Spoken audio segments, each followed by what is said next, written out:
हिफ्ज़ भी कराया जाता है। कुरान करीम सही तजवीज़ के साथ इसमें पढ़ाया जाता है। तो आप हज़रात खास तौर से इस मोहल्ले वाले, कॉलोनी वालों को इस तरफ तवज्जो की गुजारिश है कि अपने बच्चों को कुरान करीम ज़रूर पढ़वाएं। ये माँ बाप की जिम्मेदारी है कि वो अपने बच्चों को कुरान करीम की तारीफ समझाएं।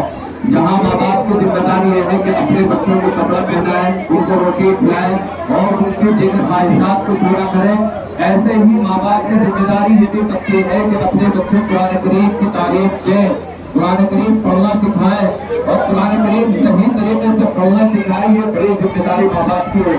आमतौर से हम कुरान करीम पढ़ाते तो हैं, लेकिन घरों में पढ़ाते हैं, बुलाने से पढ़ाते हैं जिनको कुरान करीम पढ़ना नहीं आता।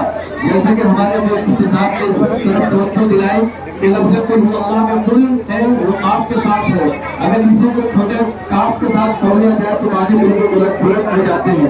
तो इस तरह के इस्तिज़ा के साथ जिनको अल्फाज की अदायगी न आती हो, अपने बच्चों को हर किस तारीफ न दे, वरना कुरान करीम को पढ़ेंगे वो, लेकिन उसके बदले क्या कमाएंगे? सवाब के बदले गुनाह कमाएंगे। अल्लाह की जगह वो कुल पढ़ दिया तो कुर्बान उलट हो जाते हैं। तो अपने बच्चों को कुरान करीम की तारीफ सिखाना ये भी एक साहब है। आप हज़रात से इस सिलसिले के वास्ते से तवज्जो की दरख्वास्त है।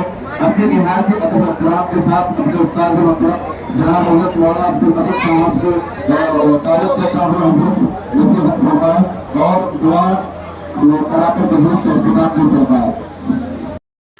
अस्सलामु अलैकुम सामीन। 20 रजबुल मुरज्जब है, 12 फरवरी है। खबर का उन्वान है 4 हुफ़ाज़ किराम की दस्तार बंदी। दीनियात मकतब तालीमुल कुरान व मस्जिद नवाब वाली LGP कॉलोनी निज़द गुरु नानक अस्पताल नई दिल्ली में मौलाना अब्दुल मलिक उस्ताद दारुल उलूम देवबंद की सदारत और मौलाना हुसैन अहमद अल मुज़फ़्फ़री की निज़ामत में जलसाए दस्तार बंदी का इनेकाद किया गया। ये प्रोग्राम 2 नशिस्तों पर मुश्तमिल था।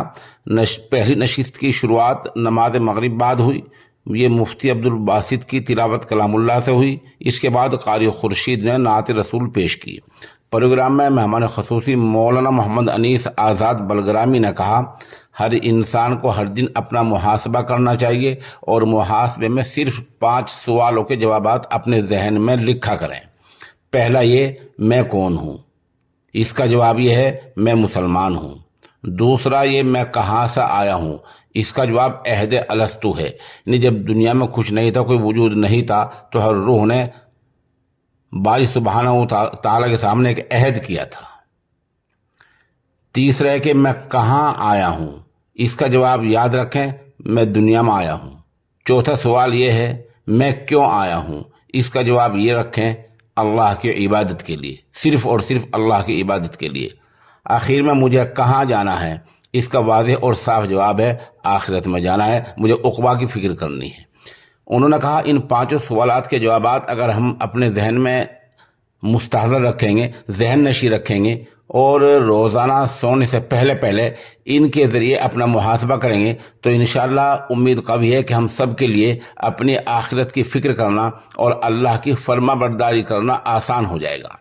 दूसरी नशिस्त के आगाज़ में मकतब के तलबा ने कुरान करीम की तिलावत, नात नबी, दिलचस्प मुकालमे यानी इस्लाही मुकालमे पेश किए, जिसे मेहमान किराम ने खूब सराहा।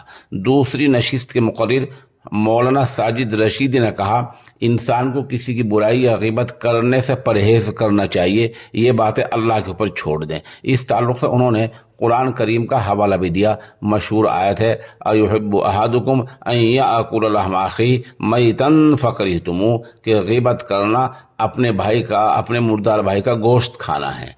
प्रोग्राम के रूह रवां और दीनियात मकतब तालीमुल कुरान व मस्जिद नवाब वाली के इमाम ख़तीब मुफ्ती सलमान आसाद कासमी ने कहा, बच्चों को कुरान तजवीद की रियायत के साथ पढ़ना सिखाएं।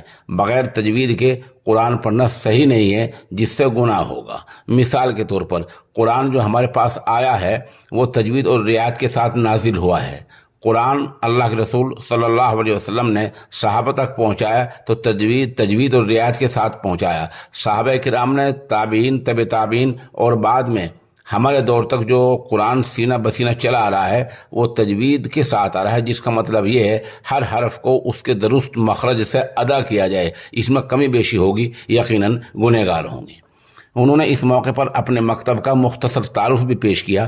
آخر میں صدر جلسہ مولانا عبد الملک نے کہا، قرآن کریم جب تک مسلمانوں کے درمیان ہے، جب تک مسلمان قرآن کریم کے احکامات پر عمل کرتے رہیں گے، ان کو ختم نہیں کیا جا سکتا، ان کو دوام حاصل رہے گا۔ انہوں نے ایک حوالے سے کہا، برطانیہ کے پارلیمنٹ میں وہاں کے سابق وزیر اعظم نے قرآن اٹھا کر کہا تھا، جب تک یہ کتاب ہے ہم مسلمانوں کا کچھ نہیں بگاڑ سکتے۔ آج ان بچوں کے سینے میں قرآن دیکھ کر بہت خوشی ہو رہی ہے۔ انہوں نے کہا، ویسے ہر دور میں نبیوں کو معجزہ عطا کیا گیا، مگر قرآن کریم رہتی دنیا تک کھلا معجزہ ہے۔ یہ قرآن کا ہی معجزہ ہے کہ اسے 10 سال سے کم عمر کا بچہ بھی مکمل یاد کر لیتا ہے۔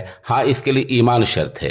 جس کے اندر ایمان ہوگا وہ قرآن کریم کو زبان یاد کر لے گا، سمجھ بھی لے گا، اس کا فہم بھی حاصل ہو جائے گا۔ عمر کی کوئی قید، کوئی شرط نہیں ہے۔ اس سے پہلے 4 حفاظ کرام، سمیر ابن شکیل، سعد ابن عبد الوحید، ریحان ابن اسلام الدین اور امان ابن بابو کی دستار بندی ہوئی، جنہوں نے انتہائی کم مدت عمر میں عصری علوم حاصل کرنے کے ساتھ ساتھ ماشاءاللہ قرآن کریم بھی مکمل حفظ کیا ہے۔ اس موقع پر قاری اسلام بوڑھن پوری، مفتی رئیس، مفتی فاروق، مفتی قاسم، مفتی برہان الدین، قاری مستقیم، مولوی فیصل، مولانا محمد احمد، بھائی بابو، حافظ محمد عریب، حافظ فیضان کے علاوہ کثیر تعداد میں علماء کرام اور مقامی